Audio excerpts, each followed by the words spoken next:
Joy, thank you so much for joining me here today. I'm really happy to have you on our podcast. Joy is an amazing illustrator. She makes the most wonderful, colorful paintings and drawings with mixed media, watercolor. I've seen you use so many different things. I am in awe of your coloring books. I think that is just wonderful. I hope you can tell us a bit more about that. I know you run lots of courses and workshops. You have a YouTube channel. And most curious, I'm like, how did you get started with all of this? And tell me a bit more about yourself, and then we'll dive straight into this podcast. Awesome. Thank you, Irina, for having me here. I really appreciate it. So how did I get started? I was born originally in the Philippines. I'm in New York now. And drawing has always been something that has helped me communicate with people. And so when I didn't know how to speak English moving to America, I would always like draw for my friends or try to figure out how to get a free lunch by giving somebody drawings, you know what I mean? And so that really helped me out. But I originally did not go to school for art. I actually went to school for education because my parents wanted me to be a nurse. And because I was very afraid of injuries and blood, I told them I can't be a nurse. I have to be something else. So they said a teacher is fine. So I'm actually originally a elementary school teacher. So I was teaching for 10 years. Yeah. And I just doodle and draw on the side, And in 2009, when I had my first child, he kind of brought me back to painting. And so from there, I started painting a little bit more, practicing. And then in 2015, I said I would challenge myself to paint watercolors for 7 days. Because watercolors really scare me because they're just super, I like things to be a certain way. Watercolors just kind of tend to teach you to let go, Absolutely. And so, yeah, so I started to practice watercolors. And then I just fell in love. And so I started painting, and I'm still painting every day since 2015. And so it's like day 2,900 plus now, and still creating, And so all these things that you see behind me just came from practicing and messing around and things like that. So fantastic. I love that. I really love how you used art to connect with other people. And I always say that art is has such a connecting power. And I love that. I love the fact that you could communicate with people through art and make friends. And I love that. And we are actually going to do a bit of art together. And I have so many questions for you just based on what you just told me. So that's absolutely fantastic. Shall we switch our screens around and then let's see what art materials we have and what we are going to make today. Okay. I'm actually going to switch to a fresh page. There we go. Yeah, I brought a few pages because I thought if I mess one up, then I can just add another one. But sometimes it's quite a nice feeling to have a few pages, but I'll put these. Yes, I agree. I'm trying to get back into the tone paper. I love this tone paper from Strathmore.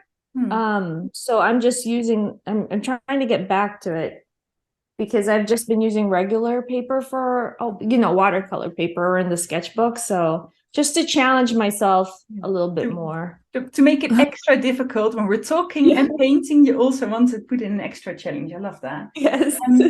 I have normal watercolor paper. I've never painted on toned paper. I've always used it for drawing. So that's really interesting. Let me know how you find it when you finished. Yeah, you'll have to try it with oil pastel and markers. I mean, it's just magic to combine all. Yeah.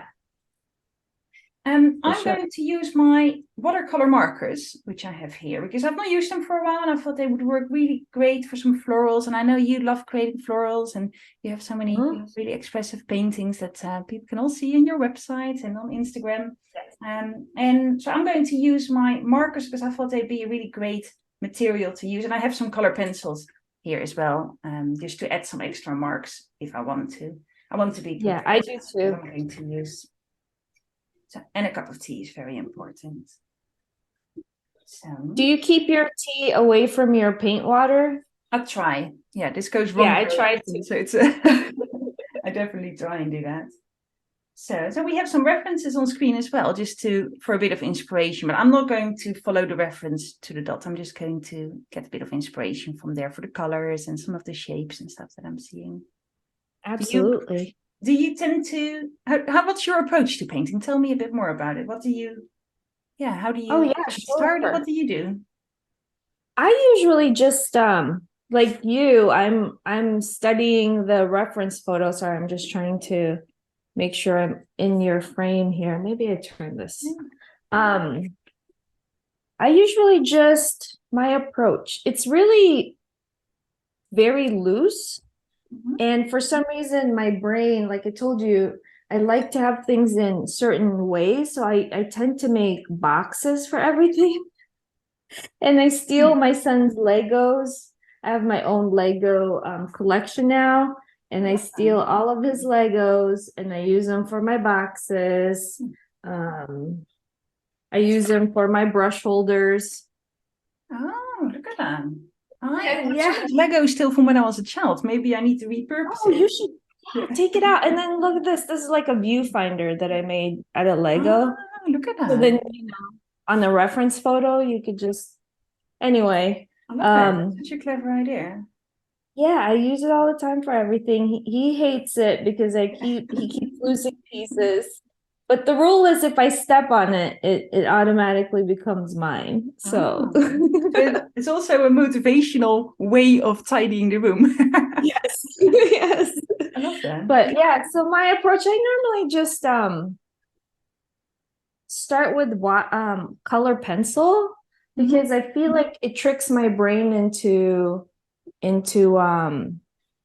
I can't erase it. Can you erase color pencil? I feel like you can, right? You can. There's a few tricks to it. So something that works quite well is kneading eraser. Because the kneading eraser sort of the color sticks to it a little bit. You can really carefully lift it up. But something else that works really well is if you add a light color first. So if you make a color pencil portrait, for example, you do a light color first, then do darker colors over it. You can erase the darker colors much easier. But you use it in a way then to stop yourself from erasing it by the Yes. correct. I shouldn't teach you the tricks to erase it. I just and it messes with my brain to where I'm like, oh, it's colored pencil, so I can't erase it. So it commits me, to what I'm doing. And with your reference photo, I'm just kind of jumping around to whatever stands out to me. And yeah, I'm just making super, super loose marks just to get the energy, of I the think piece. I always say that art is a bit like exercise. You need to warm up a little bit before it becomes easy or before you feel loose or Absolutely. yeah.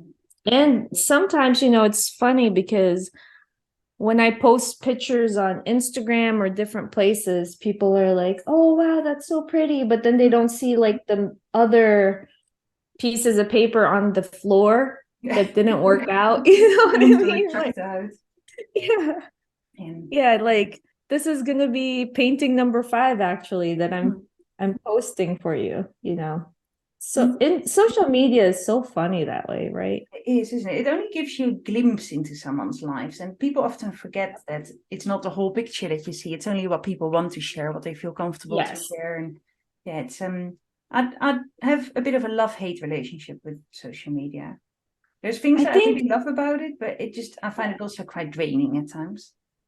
I'm the same way. I more and more have a love-hate relationship about it, like just because it didn't with all the changes, that they've been doing to it, that it makes it a little bit harder to connect. But I also, I'm trying to find a good attitude about it, but it's hard to find that good attitude. Like I can't. It is very different when you need it for making a living compared to when you do it just for enjoyment and seeing your friends and family's pictures, I think, which is how social media started for me back in the days. Me too, yeah. But now it's like, go ahead. Oh, sorry, I didn't mean to interrupt. You finish first. No, I was just gonna say, so I still haven't made up my mind about it. Like I love it and then I hate it.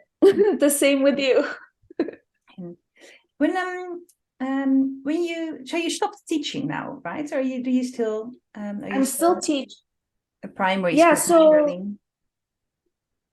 yes, so I taught elementary school for about 10 years. Mm-hmm. And the school that I was teaching, I actually closed down Mm-hmm. because it was a private school and they closed. And so I'm like, well, why don't I do something different? Mm-hmm. So I actually started, I love books, like absolutely love books. So I started working at a public library Ah. and it's actually my day job still to this day. I work there. I've been working there for 16 years now. Oh, fantastic. I Yeah, think I libraries are love it. such great places, and I think they are also such an important place for young people to find books. And I'm a member of our local library here in England. Uh-huh. And, Oh, uh, good. here the libraries are free, which is not the case in the Netherlands. And I Yes. was just amazed that the libraries are free in England. Really? In Netherlands, they're not free, huh? No, you have to. I think they're free for certain people, like for in certain income groups or for Oh, young wow. children. I think they're free, but for adults you have to pay when you That is make a interesting. certain amount of money. But here they're all free, and it's just amazing. I love libraries. It's just a fun place to Yeah, get me out of too. books.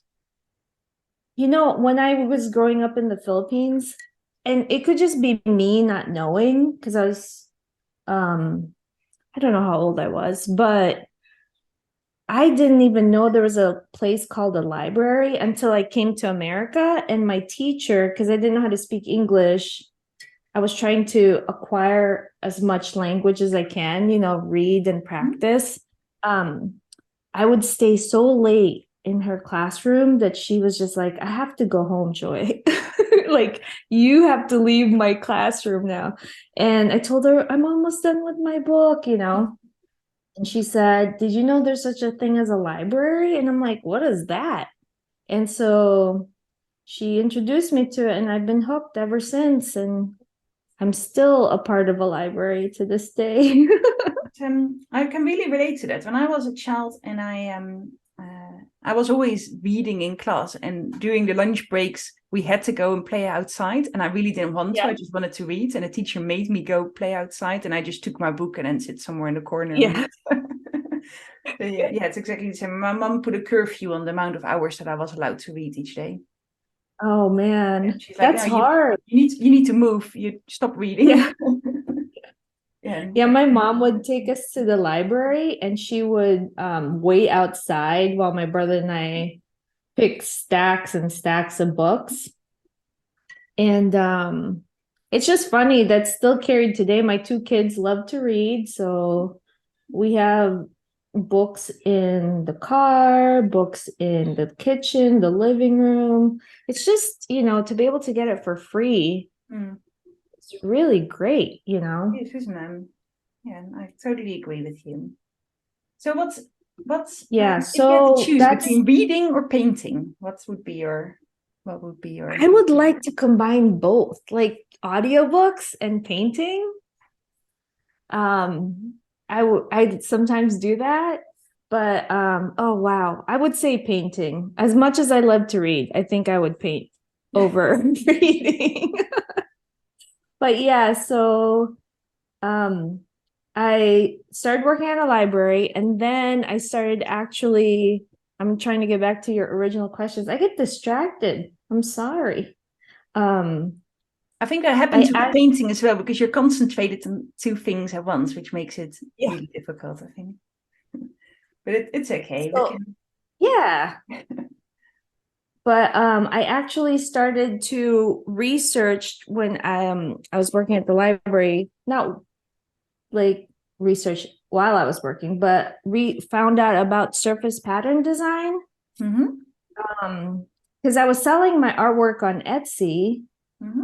and then somebody said something about pattern design. I'm like, what is that? Mm. And I actually got into the surface pattern industry in 2012. And ended up with an agent, which was great because I was working and I had 2 toddlers, and she was really helpful in trying to get my work out there. So I was with them for a really long time. But as the years went, I also started getting back to teaching because it just it wouldn't leave me, like that part. I just loved it. So I started teaching at public libraries at first, and then started teaching in different places. And so now I do a lot of teaching, and I don't do pattern design as much anymore. Once in a while, a client might ask for something, but I have not. I've left the agency and now just focusing on, painting, not for clients, but for fun. You know what I mean? Absolutely. Yeah. I think patterns are really interesting. There's something about like nature and seeing patterns that is naturally soothing to people. And I love making patterns, but I usually use like a painting or something that I make and then make it into a pattern digitally instead of making it like I've never done any block printing or anything like that. Is that how you used to do it? The block printing, or do you make your no digitally? It was all the painting that I was doing, like the watercolors and different things like that. That's what, and the coloring books, the drawings. That's how the clients started finding me. And I don't know how to do block printing either.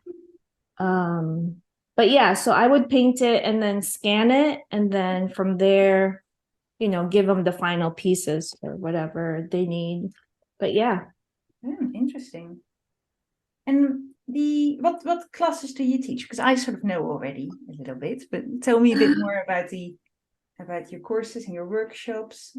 Yeah, sure. I have been doing a lot of teaching for other people for a while now. And I usually teach mixed media art or landscape painting, a lot of flower paintings. And now I am switching to painting, like teaching on my own site. But I did some classes for Creative Bug, been part of sketchbook school, life book, different things like that. But this year I am actually going to start my own. I'm just slow in doing things, you know what I mean? Like I take my time. So it took me some time to leave my agency. Now it's taking me some time to get my school going, but that's okay. Everybody has to do things in their own time, I feel like. So yeah, I think often we are like nowadays presented with this idea that everything needs to come easy and instant, and like if you not made it before you're 30, then you have all these lists for things. And it's just not realistic, and it's absolutely okay to take your time for things, and also to take the time to research and to do things in your own time. It's different for everyone. Isn't it? Sometimes something just comes in your path and it goes really quick, and sometimes it just takes a bit of time to figure it out. Yeah, I think too, like, there's something to be said about trying to find your own way of doing things, because things that may work for others, I know have not worked for me. And I think that's the frustrating part, I'm like, how come it's working for them? And this isn't how, but I feel like just taking my time now, and I don't know if it's just getting older. Maybe I'm getting wiser. I don't know. But I'm just trying to be more patient with myself. You know what I mean? Like, yeah, I totally get that. I find it hard to focus as well when I'm painting at the same time. It's something about the brain trying to do 2 things, isn't it? Apparently, it's the best way of getting secrets out of someone when you are making them do something and then ask them questions. So I can find out all your secrets if I just fire questions at you. Like that. I'm gonna try that with my kids, I think. let them make a painting and then just quickly like, Yes. and ask, tell me. Yeah. Tell me what happened at school today. Exactly. So did you started painting when your son was born, you said, and you started with watercolor. Yes.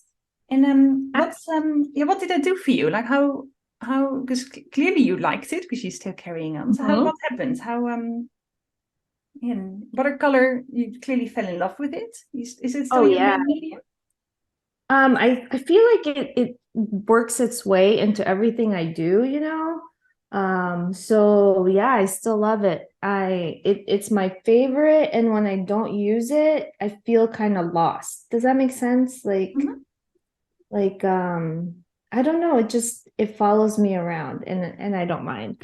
But when I actually started dabbling in a lot of painting before my son was born, but I was using acrylics and I was doing huge mandala pieces. Oh.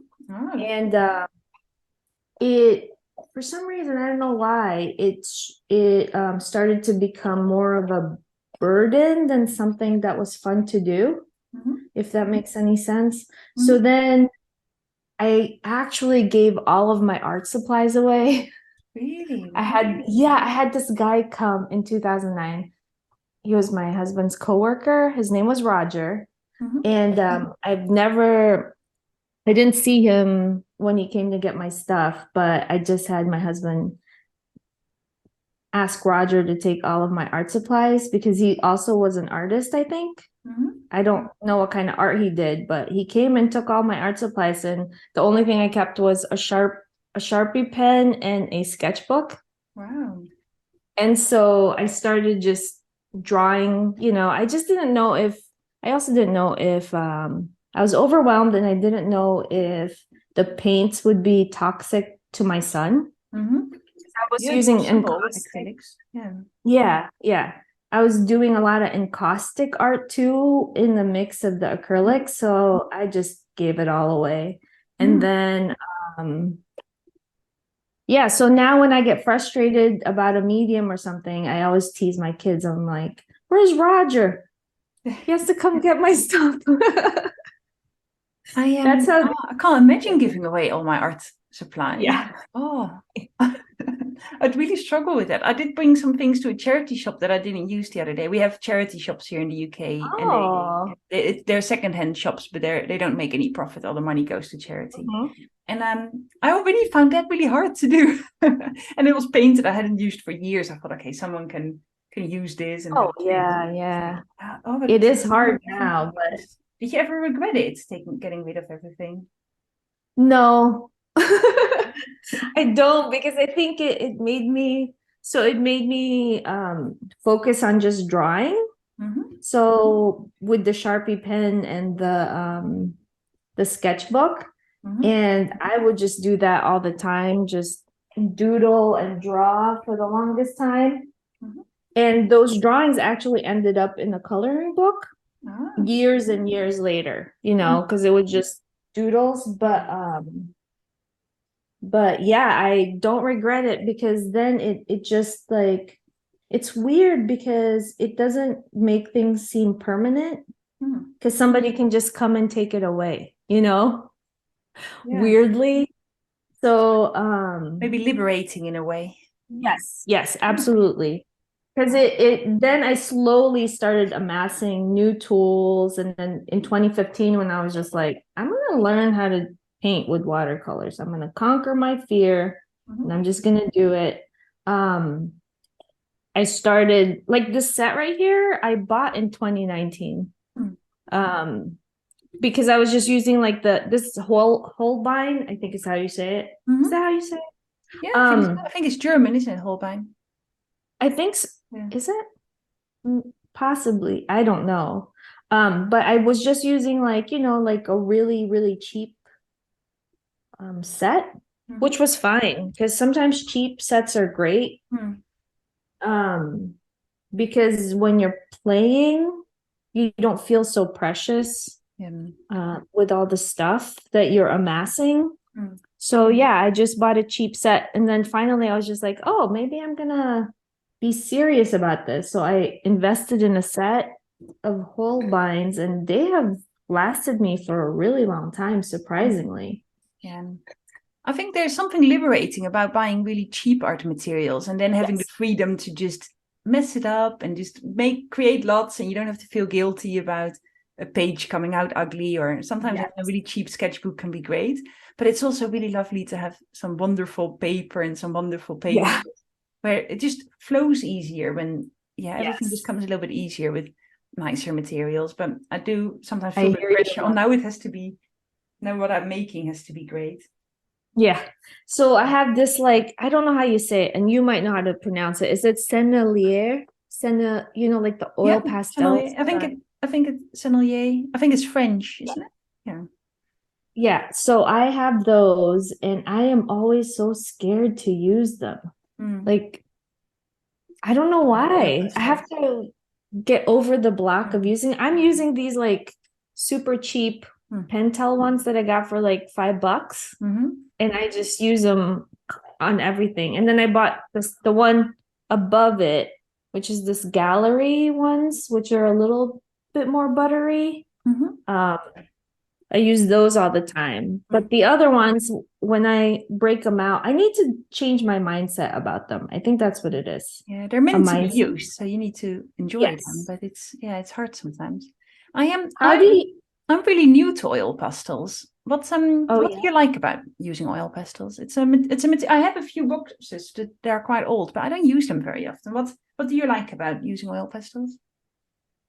So I'm a very impatient painter. And so I like things to be super fast.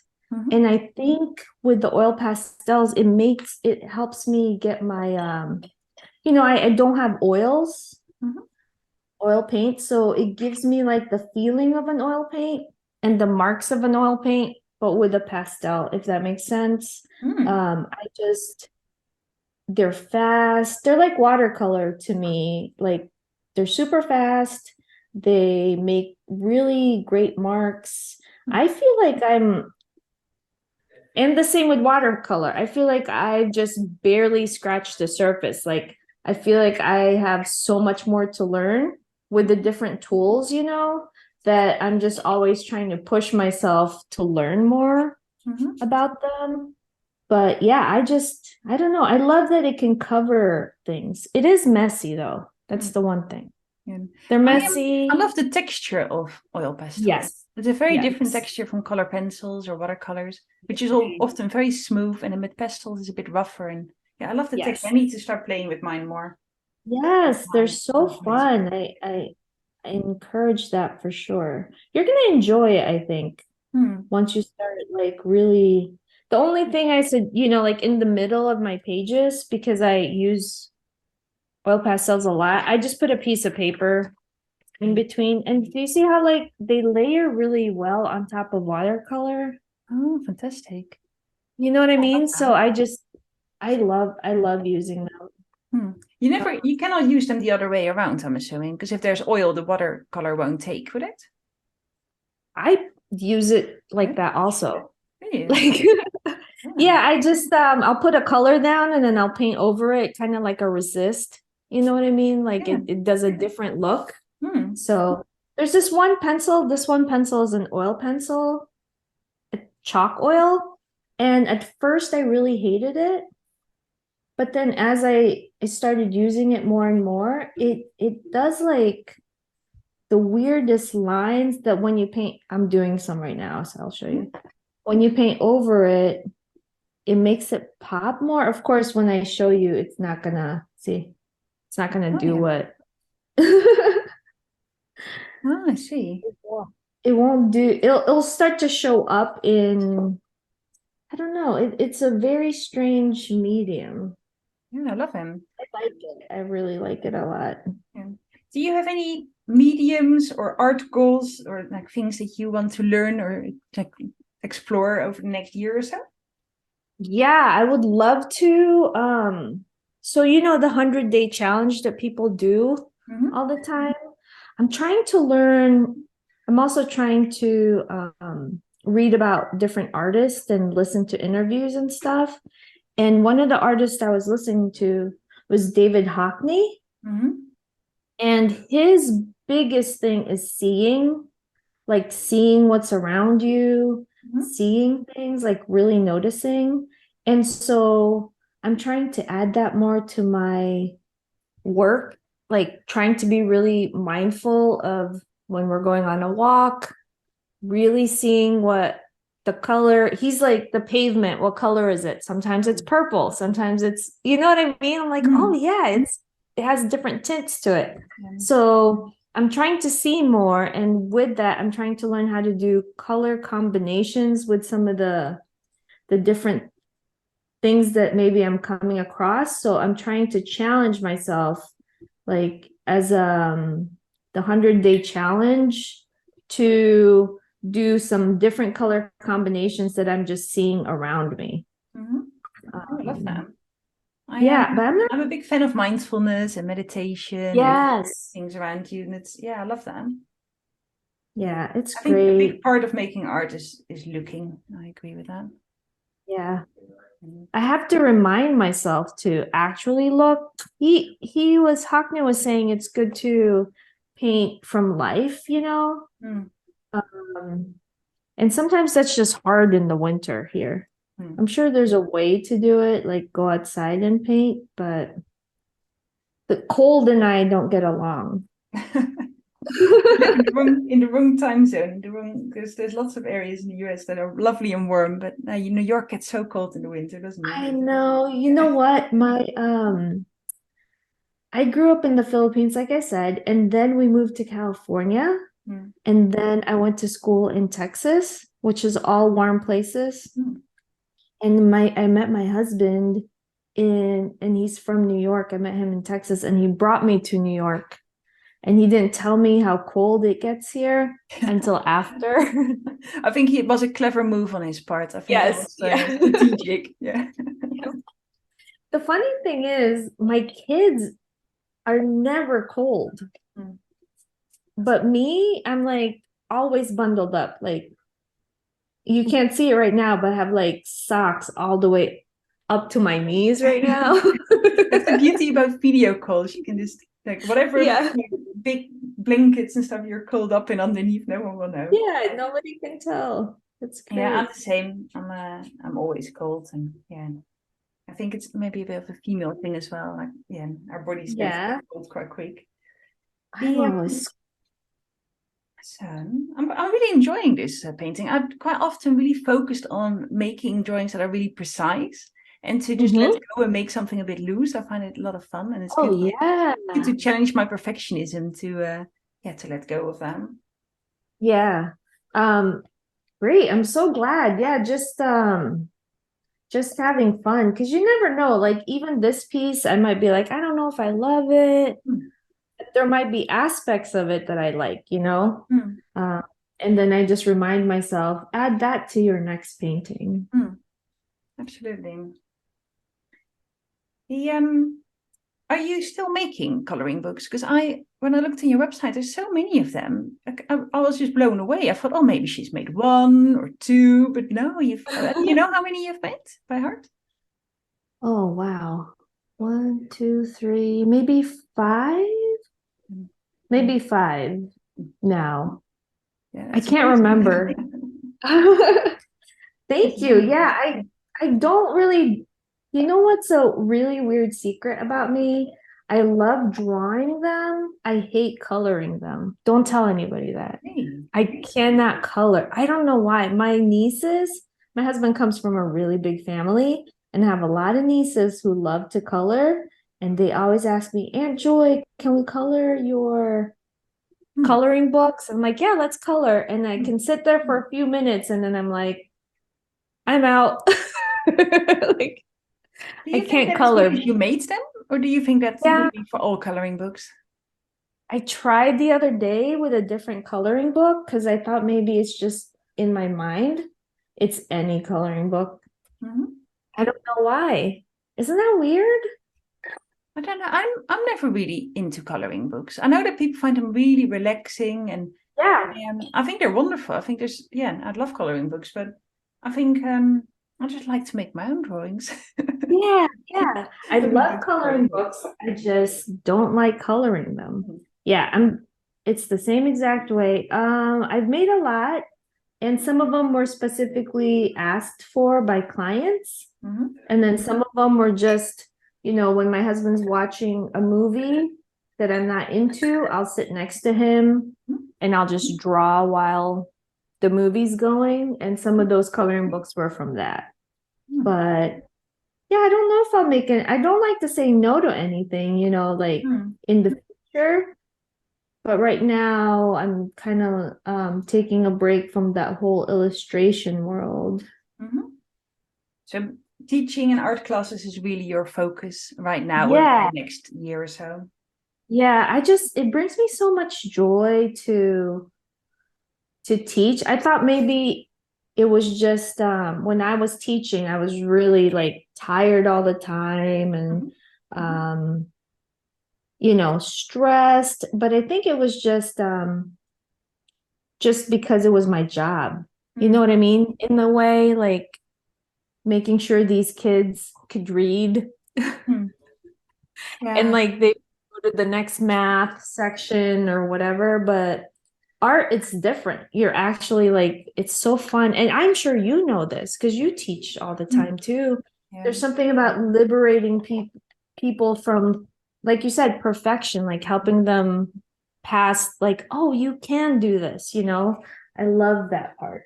I love it when people are surprised about their own abilities, when they make something and they're like, did I make this? You're like, yes, you did that. Yes. Absolutely. Yeah, especially when some people have not, a lot of the people who come to my classes have not made any drawings or paintings for years. I don't really teach children very often. It's usually adults, and some of people have not done any art for years. And then when they sort of start to practice a bit again, they feel really self-conscious, and then slowly that becomes less, and it becomes easier. And I love seeing that, and the building confidence. The magic, like they can do it too, I really, really enjoy that. So so that's my focus right now, just trying to get that teaching part going again, because I thought maybe it left me, but once you're a teacher, I guess it never leaves. Are your classes now all for adults, or do you teach children as well? I teach kids too, like in the library. Sometimes different libraries will ask me to come hold a workshop, and some of the workshops will be doodling and drawing, and we make their own coloring book pages that they can share with other people. And sometimes it's grown-ups. Not sometimes, but most of the times it's adults. But the libraries, it's great to teach there because it's free for the people that are taking it, Makes it really accessible. But they do compensate the teachers, which is great. That is great. Yeah. That's the best of the two worlds. I do like it when people pay me to do things. I'm quite happy to do things for free, sort of on occasions, but you can't do everything for free, right? You need to make a living. I know. It's a difficult balance to find sometimes. I agree. So how are you? I'm going to ask you a few questions. Is that okay? Of course. Fire away. Yeah. How do you balance the two? Because that's something that I really am curious about, how different artists balance business with their art practice. I find it quite difficult, to be honest, sometimes to do, because when I started, it was only teaching, and then slowly I started to get more illustration commissions, and my illustrations started to take off, and I did my illustration under my own name, so Irene Ruby, and my teaching under Makings and Musings, and I had 2 Instagram accounts and 2 Facebooks, and it was very draining. And then I decided to stop doing that, and I've integrated everything under Makings and Musings. So my illustrations, my portfolio is now also part of my website, and it's all under one sort of brand, Makings and Musings. But I find it very hard sometimes to find a balance between the two. Yeah. I don't know if you find this, but where you put most attention to is what comes to you most. So if I really focus on building my community, for example, and I have these creative memberships, when I really focus on that, then I get people sign up for that, and like lots of enjoyment out of that. But then I don't really get illustration commissions. And if I really focus on illustration commissions, I always notice that my courses get a little bit quieter. And so it's a balance. It's a balance. I love doing both. I wouldn't want to give one of them up, but you have to find a way of balancing it. And also, I don't know how this is for you, but I used to do art prints, print on demand websites, teaching on Skillshare, teaching on my own website, do illustration commissions for like pet portraits and like small things. And there's a lot of these things that I have stopped doing. I just focus on larger commissions and my own website teaching and my community now. Because you can't do everything. You have to pick. That's the hard part, is choosing, right? Like, I like how you said that you have to focus on certain things. And I do find that sometimes when you're focused on one thing, I'm glad I'm not the only one, like certain things kind of fall by the wayside. But I think that's why I've kind of stepped back from the licensing world, and just trying to focus, because I was trying to do both for a really long time. And I was finding that I enjoy the teaching part more and more. I don't mind the deadlines, and I don't mind working with clients, but it's just the surface design world is really, really fast paced. Is it? I did not know that. Yeah, like super fast paced, and they need the artwork by tomorrow. They give it to you today, they need it by the next day, and I just can't paint that way. You know what I mean? Like, it doesn't feel like my authentic self, but other people can do it, and I think it's great that they can. But I know for me, it was taking the joy out of making. Yeah, I get that. And it's also sometimes you're just in a stage of life where if you have young children or something else is going on, you can't always do everything. And especially if it's really fast paced, and that can be quite demanding. Yeah. I really like surface design. I think I would, if there was a project coming my way, I would like to do it. I really love, I've done some sort of patterns for products and stuff, but never on a big scale. But I think there's something really joyful about seeing your designs on a product or on. Do you find that?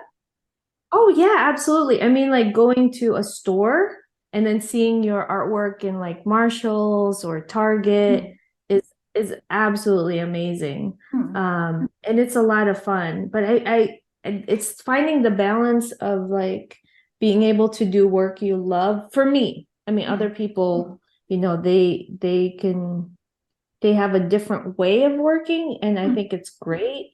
But for me, it was finding like what I like to do, marrying with what clients like. That is, I don't know, it was just not very good for my lifestyle at the time. Like you said, the time of your life, if you have children, I was finding that I was staying up until 2 in the morning working on stuff, and then the next day getting them to school, and it just got a little bit. Yeah, it's not. And it's also okay to say, well, I really enjoyed this for a period of time, but I'm moving away from it. It doesn't mean that you hated it. It doesn't mean that you didn't learn anything from it, or that it was horrible. Sometimes it's just time to move on for something new, and that's okay. Yeah, just absolutely. It's weird because I was doing, I taught school for 10 years, and then I did the surface pattern design for almost 10 years. And now it's like a different 10 years of, you know what I mean? Like for some reason, everything shifts for me in the 10-year mark. So I'm excited to see what these next 10 years will bring. Amazing. Yeah. I love them. I'm just having a quick look if there's anything else I'm forgetting, something important. But yeah, I love it. And I really love how your paintings come together. I think you're almost finished, aren't you? Yeah. Yours is so pretty. I love all of those, like the white of those little flowers that you have there. And then like the super loose marks that you're doing. It reminds me almost of like Van Gogh. You know, like how sometimes Van Gogh has I'll take really that. has like really broken brush lines. I love that about him, you know? I really liked it. I was really looking for a really vibrant color, but all my colors became quite soft, apart from the black. So the markers, they've all dried up. Like the red, it's all dried up quite soft. Yeah. You can go back later with watercolor if you want, probably. Make it a bit more fun. I think it needs some really hard pink or something like that. And then it's finished. Yeah. I think it's the toned paper too. It kind of makes the colors pop. I don't know why. It makes the white really pop as well. I think that's it does. that's wonderful. And that the contrast of the white and the colors makes all the colors a little bit more vibrant. Yeah. Yeah, I love it. I really want to paint on toned paper now. Yeah. And it's this Strathmore one is mixed media. So it's super thick. It's like cardboard almost. And then and there's so many pages. I think there's like 48 pages. Really? So yeah. And then you can just cut it out, paste it on your wall if you want. I'm actually due a new sketchbook. I was using this Moleskine sketchbook and I sort of like them. I finished it, it's completed, but I need something with slightly better paper for the next time. Yeah. I need to look for something else. But it's quite nice to have something that you can really easily take with you if you travel somewhere. So I quite like the small size, but I need to have a look, find something good. Yeah. The Moleskines are great. I love using those. Like I tried to do one where like this sketchbook is just for flowers. This sketchbook is just for artist study. But then I end up just doing it all in one anyway. That's what I do. I have about 10 sketchbooks and all of them have a specific theme when I start, but at the end it just all gets mixed up. Yeah, I agree. Did I forget anything? Is there anything that you want to share that you're working on or anything that I forgot to ask you? I'm trying to think. The only thing is like I am trying to, well, I've launched my new learning platform called Let's Paint with Joy, and I will give you a link to that. So if you wanted to link to that, and that has a couple of free courses there. And I do a monthly painting with joy on Zoom when it's free, and people can come join. And we usually have people from all over come and paint along. So that's once a month, but I'll also give you that information. Yeah, absolutely. I'll put everything in the show notes, and then there's places where I can share this in the show notes, or when I share the video on YouTube, I will also link to that. And also, I know you have a YouTube channel as well, don't you? So I'll need to make sure I link to that as well, because there's some fantastic videos on there. I had a look on there earlier as well. So thank you so much for painting with me today. This was so much fun. I really, really enjoyed it. And I have just got so much inspiration of looking at what you were painting as well. It's really fun. So this is the one that I've made, and we've already seen it. Is yours dry or is it still really wet? Oh, no, it's fine. It's in the sketchbook. It's okay. Yours is beautiful. You said it wasn't bright, but I feel like when you hold it up, it's super bright. I think it's because my light on my desk is really bright. So I think that makes it look a little bit lighter. So I think it is a little bit brighter when you look at it this way. Beautiful. I'm very happy with it. I really enjoyed doing this. So thank you so much for being my guest today. And I'll make sure that all your social media and your YouTube and your website and your community painting with joy. Is that how you call it? Well, it's Let's Paint with Joy. Let's Paint with Joy. Yes. I'll make sure that I link that as well. Let's Paint with Joy. I think having the name Joy is just so wonderful, because Paint with Joy is just such a great name. I love it. I'm gonna have to really thank my parents, because that's what people say. Yeah. Thank you so much for having me. This has been so much fun. And if there's anything I can share with people, it's just to practice and play, and don't worry about the result too much. Just it all comes together at some point. You just have to be patient with yourself. Yeah, absolutely. I couldn't agree more. That's such a great message to end with. So thank you so much, and we'll speak soon. Thank you.